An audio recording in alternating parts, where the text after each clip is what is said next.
Does anyone here have a conscience? Raise your hand. If you didn't raise your hand, I would be a bit concerned. Fun fact, 1 in every 25 people are a sociopath. Just something to keep you up at night.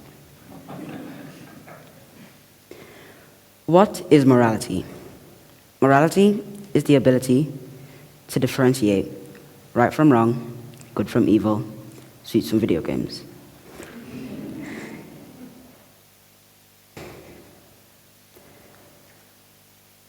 Morality is private, decency is public. Rita Mae Brown.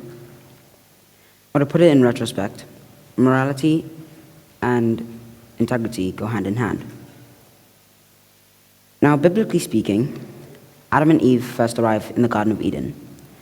Life is good for a few years. Eating, sleeping, walking around naked.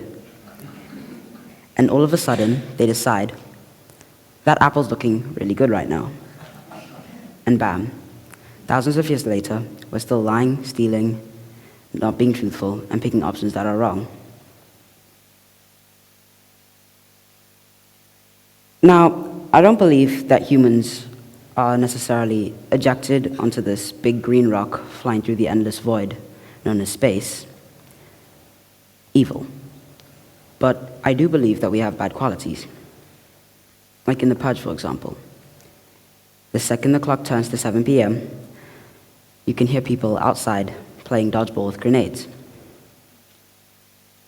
And I do understand that The Purge is a movie, and that you might not think that humans would go on a rampage like that.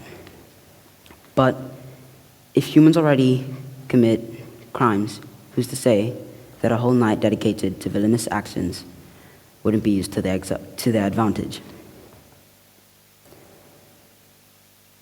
Crimes like stealing, murder, and the worst crime of all, socks and sandals.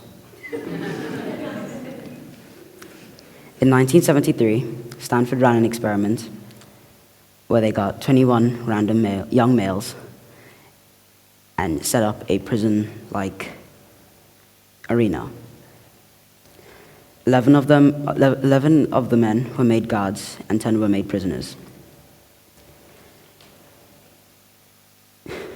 To summarize the experiment, there was bare-hand toilet cleaning, riots, fire extinguishers, solitary confinement, and prisoner 8612. The guards broke prisoner 8612 so much that he would cry, scream, and curse. So if you were to tell me that you don't think that a human would go on a rampage, I wouldn't believe you. And yes, I do understand that people with sociopathy don't have a conscience, or rather don't feel guilt. But I'm not talking about that small percentage of people. We already have law enforcement, but people still commit crimes. Whether it's something like fraud or stealing cookies from a cookie jar. And what I'm saying is that if we all thought twice and twice again about everything, the world could be much safer and less people could be harmed. Thank you for not wearing socks and sandals.